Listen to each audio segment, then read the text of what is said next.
फिर से लेकर आ चुके हैं आप लोगों के लिए शाम की सभी ताजा और बड़ी खबरें। एक एक कर आपको सारी खबरों की जानकारी देंगे आज देश दुनिया में क्या कुछ हो रहा है। दरअसल दोस्तों सबसे पहली जो बिग ब्रेक निकल आ रही है, जी हाँ, दरअसल दोस्तों आपको बता दें भीम आर्मी के चंद्रशेखर रावल का बड़ा ऐलान, बोले प्रधानमंत्री आवास का घेराव होगा। जी हाँ, प्रधानमंत्री खुशियां मना रहे थे। जी हाँ, आपको बता दें आजादी का अमृत उत्सव मना रहे थे, इधर किसान गाड़ियों के नीचे कुचले जा रहे थे, प्रधानमंत्री भी चैन से नहीं सोएंगे। इसके बारे में आपको विस्तार से बताएंगे। वहीं पर दोस्तों अगली बिग ब्रेकिंग में हम आपको बताएंगे सुब्रमण्यम स्वामी ने मुंह पे फेंका इस्तीफा, बोले डरने वाले नहीं, अभी भी सरकार के खिलाफ खोलेंगे मोर्चा। इसके बारे में भी आपको विस्तार से बताएंगे। वहीं पर दोस्तों किसान नेता राकेश टिकैत की सरकार को अंतिम चेतावनी, बोले तत्काल में अजय मिश्रा और उसके बेटे को बर्खास्त कर दिया जाए वरना किसान घेराव करेगा फिर से एक बार उत्तर प्रदेश का। इसके बारे में भी आपको विस्तार से बताएंगे। वहीं पर दोस्तों अगली बिग ब्रेकिंग में हम आपको बताएंगे सुशांत सिंह राजपूत के वकील बोले आर्यन खान पर राजनीति हो रही है, इससे ज्यादा कुछ नहीं। जिसके पास ड्रग्स नहीं मिली उसका कहा जा रहा है कि फिलहाल इस मामले को हम अलग नहीं देख सकते, जोड़ के देखेंगे। वाह भाई, इसके बारे में भी आपको विस्तार से बताएंगे। वहीं पर दोस्तों अगली बिग ब्रेकिंग में हम आपको बताएंगे दोस्तों टाटा ने खरीदा 8,000 करोड़ में दोस्तों एयर इंडिया। लोगों ने बोला मोदी पर बड़ा हमला, बोले एक एक कर देश बेच रही। जी हाँ, देश बेच रही है ये सरकार। इसके बारे में भी आपको विस्तार से बताएंगे।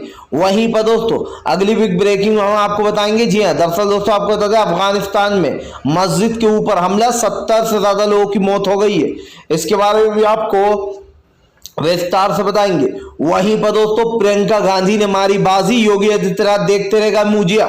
दरअसल दोस्तों आपको बताया 4 दिन की जेल के बाद प्रियंका गांधी का जो नाम है वो बच्चे बच्चे की जबान पर आ गया है। प्रियंका गांधी ने न सिर्फ दोस्तों 4 दिन जेल काटी बल्कि उन्होंने ये बता दिया कि योगी आदित्यनाथ की तानाशाही को कैसे जवाब देना है। इसके बारे में भी आपको विस्तार से बताएंगे। वहीं पर दोस्तों अगली बिग ब्रेकिंग में हम आपको बताएंगे। जी हाँ, दरअसल दोस्तों आपको बताता चलूं दोस्तों, दरअसल गुवाहाटी एयरपोर्ट अडानी के नाम हुआ, लोगों ने लिए मोदी के जमकर मजे। इसके बारे में भी आपको विस्तार से बताएंगे।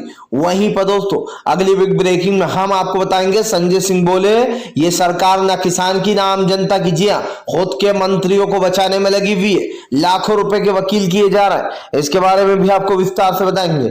वहीं पर दोस्तों अगली बिग ब्रेकिंग में हम आपको बताएंगे कपिल सिब्बल का प्रधानमंत्री नरेंद्र मोदी पर बड़ा हमला, बोले आरोपियों को बचाने की पूरी कोशिश। जी हाँ, नहीं मिलने देगी ये सजा। इसके बारे में भी आपको विस्तार से बताएंगे। वहीं पर दोस्तों सुप्रीम कोर्ट की योगी आदित्यनाथ को फटकार, बोले फिलहाल कानून के साथ मजाक नहीं सहा जाएगा। जी हाँ, 302 में तत्काल मंत्री के बेटे को गिरफ्तार किया जाए। इसके बारे में भी आपको विस्तार से बताएंगे।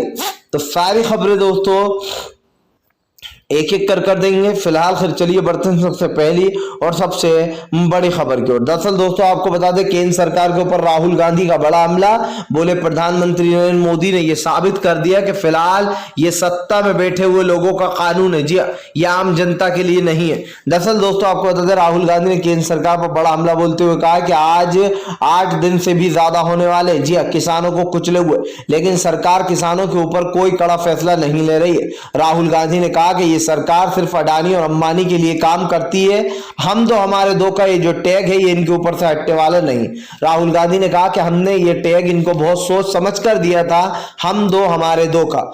राहुल गांधी ने कहा कि प्रधानमंत्री नरेंद्र मोदी कुत्ते बिल्ली के मरने पर भी ट्वीट कर देते, लेकिन अभी तक किसानों के इस संघर्ष पर प्रधानमंत्री नरेंद्र मोदी का एक भी ट्वीट नहीं आया। जैसे कि मैंने दोस्तों आपको पहले भी बताया था कि तारक मेहता में काम करने वाले नटू काका का अभी देहांत हुआ था, उस पर मोदी ने फौरन ट्वीट कर दिया। लेकिन हमारे देश के 8-8 किसान मारे गए जिनके हाथ का अन्न खाते मोदी जी, जिनके हाथ का अन्न खाकर जान आती है, चलते हैं, उन किसानों के लिए एक ट्वीट। भाई ये कौन सा बेरहम प्रधानमंत्री है? ये कौन सा ऐसा प्रधानमंत्री आप लोगों ने चुनकर बना दिया है जिसके अंदर दया नाम की चीज नहीं है, जो अपनी सत्ता को बचाने के लिए इंसानियत को भी ताक में रखकर बैठा हुआ। दोस्तों इस बात को आप और हम कितना ही झुटलाने की कोशिश करें, कितने ही अंधभक्त मोदी को बचाने की कोशिश करें, लेकिन यह समझ लीजिए कि देश के हालात बद से बदतर हो चुके हैं। इन 8 सालों में प्रधानमंत्री नरेंद्र मोदी ने देश की हालत वो कर दी है जो पिछले 50 साल में नहीं थी। सोचिए ये लोग कांग्रेस को कोसा करते थे कि कांग्रेस महंगाई बढ़ा रही है। 410 की गैस की टंकी को आज 900 से पार ले गया, 1000 के लगभग होने वाली है। 45 रुपए के डीजल को ये लोग 100 रुपए के पार ले गए। 50, 70, 65 रुपए के पेट्रोल को दोस्तों आज ये लोग जो 115 के भी पार लेगा। क्या दोस्तों ये सरकार बताना क्या चाहती है? ये महंगाई बढ़ा रही है, ये किसानों को कुचल रही है, ये मुसलमानों को पीट रही है। इस सरकार में कुछ भी तो अच्छा नहीं है, पूरा देश तो बिक गया। किस चीज के बारे में बात करें आप और हम? फिलहाल चलिए हम बढ़ते हैं दोस्तों एक और अगली बिग ब्रेकिंग की तरफ। बता दोस्तों अगली जो बड़ी खबर निकल कर आ रही, चंद्रशेखर रावण का मोदी सरकार के ऊपर बड़ा हमला। बोले फिलहाल प्रधानमंत्री आवास का घेराव करूंगा, अगर किसान शांति से नहीं बैठेगा, अगर किसान नहीं सो पाएगा तो इस देश का प्रधानमंत्री को भी सोने नहीं दूंगा। जी हाँ दोस्तों, चंद्रशेखर रावण ने कहा कि फिलहाल मैं दम रखता हूं, अपने आप को भी गोली मार लूंगा। दरअसल दोस्तों चंद्रशेखर रावण भीम आर्मी हमेशा से जो यहाँ पर आपको बता दे चर्चा में रही है, क्योंकि दोस्तों चंद्रशेखर रावण की एक खासियत है, वो ये है कि वो बात को बड़े ही अच्छे ढंग से और बड़े ही शांतिपूर्ण ढंग से रखते हुए नजर आते हैं। लेकिन दोस्तों ये बात बिल्कुल सच है कि चंद्रशेखर रावण का नाम उन 100 नेताओं में शामिल है जो कि सबसे ज्यादा मजबूत माने जाते हैं। अब चंद्रशेखर रावण ने प्रधानमंत्री आवास को घेरने का ऐलान कर दिया। उनका कहना है कि किसान सो नहीं पा रहा, किसान रातों को रो रहा है। किसानों के जिन लोगों के परिवार आज रातों को रो रहे हैं, जिन्होंने अपने बेटों को खो दिया, किसी ने भाई को खो दिया, किसी ने अपने बाप को खो दिया, दोस्तों वो लोग चैन से नहीं बैठ पा रहे हैं। और अगर किसान नहीं बैठेगा तो चंद्रशेखर रावण ने कहा कि मैं प्रधानमंत्री को भी बैठने नहीं दूंगा। चंद्रशेखर रावण ने बताया कि कैसा देश का प्रधानमंत्री है ये, एक ट्वीट तक नहीं किया किसानों के मर जाने पर या शहीद होने पर। चंद्रशेखर रावण ने कहा कि ये सरकार सिर्फ बड़े बड़े उद्योगपतियों के लिए सोचे तो सोचा करे। चंद्रशेखर रावण ने बताया कि कानून संविधान सबके लिए एक है। उन्होंने सीएम तक को जो यहाँ पर जेल के अंदर जाते हुए देखा, तो गृह राज्य मंत्री आखिर जेल में क्यों नहीं जा सकता। चंद्रशेखर रावण ने कहा कि लालू प्रसाद यादव को हमने जेल जाते हुए देखा है, वो भी तो बिहार के सीएम थे, जब वो जा सकते हैं तो गृह राज्य मंत्री की गिरफ्तारी क्यों नहीं हो रही है। चंद्रशेखर रावण ने कहा कि दरअसल भाजपा इंसाफ देना ही नहीं चाहती है। भाजपा अपने लोगों को बचाने के लिए बड़े से बड़ा वकील कर रही है, ज्यादा से ज्यादा पैसा लगा रही है, लेकिन अपने वकीलों को बचाने की अपने लोगों को बचाने की कोशिश की जा रही है। और दोस्तों ये तो साफ है दोस्तों कि भारतीय जनता पार्टी कुछ भी करती है अपने लोगों को बचाने के लिए, क्योंकि उत्तर प्रदेश के चुनाव सर पर है और गृह राज्य मंत्री को जेल भेजना नहीं चाहती योगी सरकार। लेकिन चाहो ना चाहो एक्शन तो लेना ही होगा, क्योंकि विपक्ष का जो दबाव है दोस्तों अब वो सरकार के ऊपर है। ये सरकार दोस्तों हमें ये तो पता है कि ये इंसाफ नहीं देती, लेकिन अब जब विपक्ष का पूरा दबाव आ गया, चाहे वो संजय सिंह हो, प्रियंका गांधी हो, राहुल गांधी हो, दोस्तों अखिलेश यादव हो, सिद्धू पाजी हो, हर कोई धरना देकर बैठ गया है। और अब सरकार के पास दोस्तों कोई रास्ता बचा नहीं है, उसके पास सिर्फ एक ही रास्ता है, और वो ये कि वो इन दोनों बाप बेटों पर एक्शन ले। अगर ये सरकार एक्शन नहीं लेगी तो ये इसी तरीके से घिरी रहेगी और इसके पास बच निकलने का भी कोई रास्ता बचा नहीं है फिलहाल। खैर चलिए हम बढ़ते हैं दोस्तों एक और अगली बिग ब्रेकिंग की तरफ। बता दोस्तों अगली जो बड़ी खबर निकल कर आ रही है, दरअसल दोस्तों आपको बता दें आर्यन खान के ऊपर हो रही है सिर्फ राजनीति, इससे ज्यादा कुछ नहीं। दरअसल दोस्तों आर्यन खान को जो यहाँ पर कल भी जमानत नहीं दी गई, और दोस्तों आप ये रीजन सुनकर हंसने लगेंगे, क्योंकि इससे पहले दोस्तों मजिस्ट्रेट ने कई लोगों को इस चीज में जमानत दी है। भारती सिंह के पास तो दोस्तों और हर्ष के पास इतनी ज्यादा ड्रग्स निकली थी, हीरोइन निकली थी, उसके बाद भी उनको 2 दिन बाद बेल मिल गई थी। लेकिन दोस्तों अयान खान ने ऐसा क्या किया है जो अयान खान को छोड़ा ही नहीं जा रहा है। अयान खान के पास तो दोस्तों ड्रग्स तक नहीं निकली है, लेकिन दोस्तों याचिका ये कहते हुए खारिज कर दी मजिस्ट्रेट ने कि मेरे पास पावर नहीं है। जब बीजेपी का नेता फंसता है तो रातों रात उसको बेल दे दी जाती है, रात में ही। लेकिन जब आर्यन खान के ऊपर बात आती है तो इस तरीके की बातें होती है। ये हम नहीं कह रहे दोस्तों, ये सुशांत सिंह राजपूत के जो वकील हैं उनका कहना है कि सिर्फ आर्यन खान पर राजनीति की जा रही है, इससे ज्यादा कुछ नहीं। सुशांत सिंह राजपूत के वकील ने सवाल खड़े कर दिए। उनका कहना है कि फिलहाल राजनीति की जा रही है, और ये राजनीति कोई और नहीं बल्कि एनसीबी के लोग कर रहे हैं, पैसा हपटने के लिए और जानबूझकर पैसा जो यहाँ पर दोस्तों लेने के लिए, यानी कि दोस्तों पैसे की लूटपाट। समझ लीजिए दोस्तों अब क्या चल रहा है। ये आरोप किसने लगाए? सुशांत सिंह राजपूत के वकील ने, कि फिलहाल वसूली की जा रही है एनसीबी द्वारा बड़े बड़े सितारों के माँ बाप से।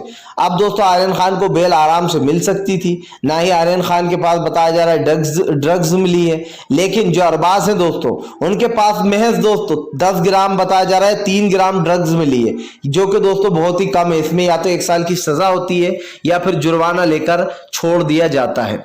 अब दोस्तों सबसे बड़ा सवाल ये कि जब आर्यन खान पर इस तरीके की बातें चल रही हैं तो इसको लेकर सोशल मीडिया पर एक जंग सी छिड़ गई है। लोगों ने सीबीआई एनसीबी पर कई सवाल खड़े कर दिए कि वहां पर बीजेपी के नेता क्या कर रहे थे और बीजेपी के नेताओं ने क्यों जो है यहां पर आर्यन खान का हाथ पकड़कर उनको गिरफ्तार किया। कई सवाल हैं दोस्तों, लेकिन इन सवालों के जवाब सरकार के पास नहीं होंगे फिलहाल। खैर चलिए हम बढ़ते हैं दोस्तों एक और अगली बिग ब्रेकिंग की तरफ। बता दोस्तों अगली जो बड़ी खबर निकल कर आ रही है, दरअसल आपको बता दोस्तों एक बार फिर से भड़क गए अखिलेश यादव। बोले फिलहाल योगी आदित्यनाथ के राज में उत्तर प्रदेश में कानून व्यवस्था नहीं है।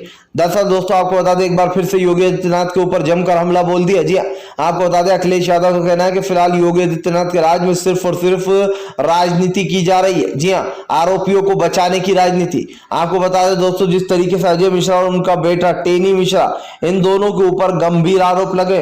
बाप ने एक दिन पहले भड़काऊ भाषण दिया जिसके बाद किसान भड़क गए और बेटे ने जो है दूसरे दिन गाड़ी चढ़ा डाली। दोनों बाप बेटे दोस्तों आरोपी है, लेकिन अभी तक 302 में अंदर नहीं गए। सबसे बड़ा सवाल यह कि बेटे के ऊपर 302 की धाराएं लगाई गई हैं, लेकिन अभी तक आशीष मिश्रा को जो है दोस्तों गिरफ्तार नहीं किया गया है। हालांकि आज आशीष जो है वो कोर्ट में पेश होगा, लेकिन सवाल यही है दोस्तों कि फिलहाल भाजपा अपने लोगों को बचाने के लिए बड़े बड़े वकील करती है, पैसा पानी की तरह बहाती है और अपने ही राज्य में जो है दोस्तों इसकी तफ्तीश कराएगी। यानी कि ये समझ लीजिए एक जो कमेटी बनाई गई है कि वो जांच करेगी। जांच कमेटी पर सवाल उठ रहा है। अब देखिए दोस्तों जांच कमेटी में आपको 2 बातें समझना होंगी।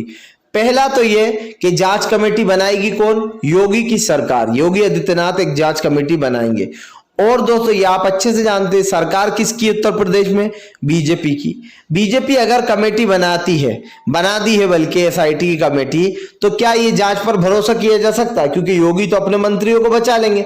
उसके बाद दोस्तों अगर ये कमेटी बनाने का जो फैसला है ये जो है दोस्तों आपको बता दे गृह मंत्रालय को दिया जाता है, तो दोस्तों आप समझिए कि जो है यहाँ पर ये सारा का सारा मामला जो है ये अमित शाह के पास जाएगा।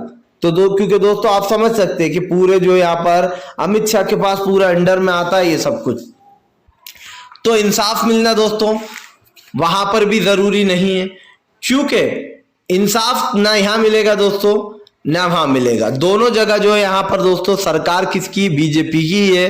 तो कहीं ना कहीं ये अनुमान लगाना कि भाई अच्छे से जांच होगी तो ये तो आप भूल ही जाइए। इसके ऊपर सुप्रीम कोर्ट ने भी सवाल उठा दिए कि इस जांच पर हमें भरोसा नहीं है। आपने जो कमेटी बनाई है वो प्राइवेट लोगों की कमेटी है, इनका सरकारी चीजों से कुछ लेना देना ही नहीं है। ऐसी कमेटी क्या जांच करेगी और क्या इसका फैसला निकालेगी? सोचिए दोस्तों। एनवी रमनन साहब ने इस पर कई ऐसे सवाल खड़े कर दिए हैं जिनका जवाब खुद भारतीय जनता पार्टी के पास नहीं होगा।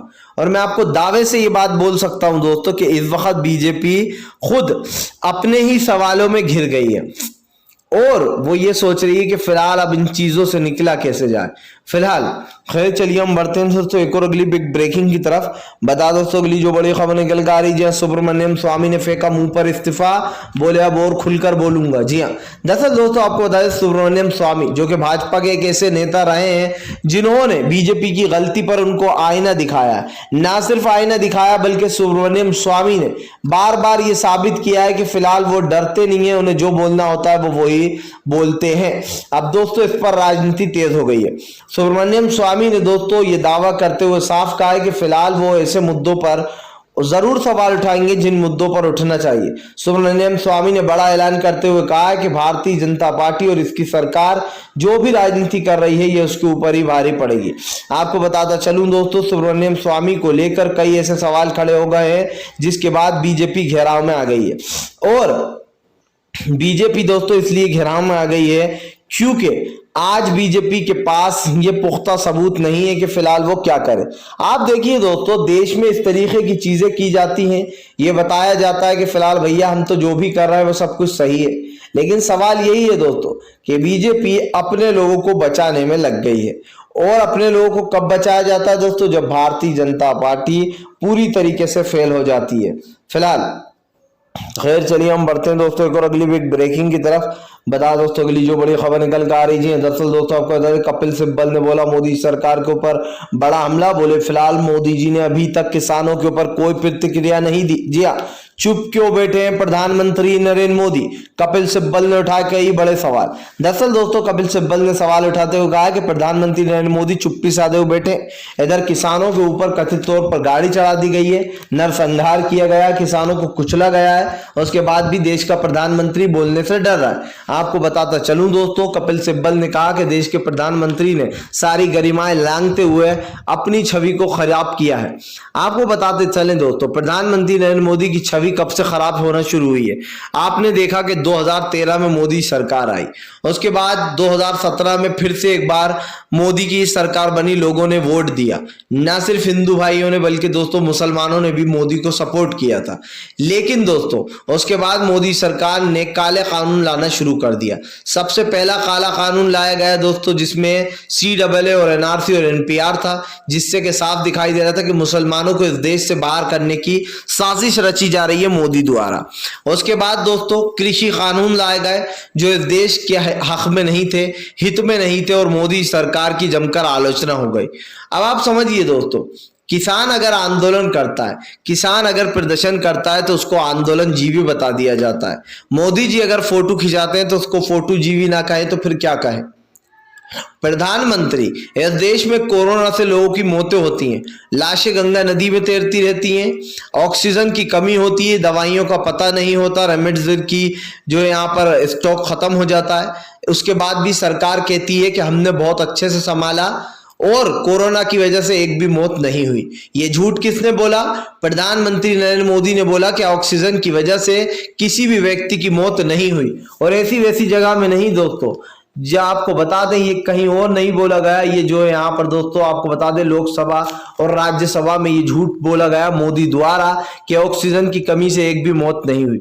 शायद वो मोदी जी ही के थे जो कह रहे थे कि जल्दी ऑक्सीजन आ जाएगा। जी हाँ, सोचिए दोस्तों, ऑक्सीजन की कमी से मौत नहीं हुई तो फिर ये लाशें यूं ही तैर रही थी पानी में। और आपके पास ये जो सारा सामान था ये कहां से आया? ये सवाल उठना चाहिए दोस्तों कि आपको जो बड़े बड़े देशों ने, अरब ने जो ऑक्सीजन के टन भेजे, बड़े बड़े जगहों से, अमेरिका से आपको हेल्प मिली, और आप झूठ बोल देते कि कोरोना ऑक्सीजन से किसी की मौत नहीं हुई। अब यही का ये खेल किसानों के साथ खेला जा रहा है। फिलहाल खैर चलिए हम बढ़ते हैं दोस्तों एक और अगली बिग ब्रेकिंग की तरफ। बता दोस्तों अगली जो बड़ी खबर निकल के आ रही है प्रियंका गांधी की। दोस्तों आपको बता दें बड़ी पॉपुलैरिटी सत्ता में, जी हाँ दोस्तों, सत्ता में आ गई है प्रियंका गांधी। दरअसल दोस्तों आपको बता दें प्रियंका गांधी की जो प्रशंसा है और जो दोस्तों उनकी पॉपुलैरिटी है वो बहुत ज्यादा बढ़ गई है। और ये सिर्फ 4 दिनों का कमाल है दोस्तों। प्रियंका गांधी को अब लोग इंदिरा गांधी से जोड़ रहे हैं। इंदिरा गांधी का दूसरा रूप उनको बताया जा रहा है अपनी दादी की तरह। इसका सवाल आप समझिए दोस्तों, प्रियंका गांधी इतनी पॉपुलर क्यों हो गई? और ये 4 दिन में प्रियंका गांधी ने योगी आदित्यनाथ की सरकार को उखाड़ कर कैसे फेंक दिया? दरअसल दोस्तों योगी आदित्यनाथ ये आखिर तक कहते रहे कि वो विपक्ष को जाने नहीं देंगे। उन्होंने लगभग सभी विपक्षों को डिटेन किया और गिरफ्तार कर ऐसी जगहों पर रख दिया जहां से ना वो किसी से बात कर सकते हैं, ना उनसे कोई मिलने आ सकता है, ना वो किसी से मिल सकते हैं। आपको बता दूं दोस्तों अब गांव में खास कर प्रियंका गांधी का काफी बोलबाला है। इन 4 दिन की जेल क्योंकि दोस्तों प्रियंका गांधी ने काटी है और इन 4 दिनों में प्रियंका गांधी को काफी पसंद किया जा रहा है।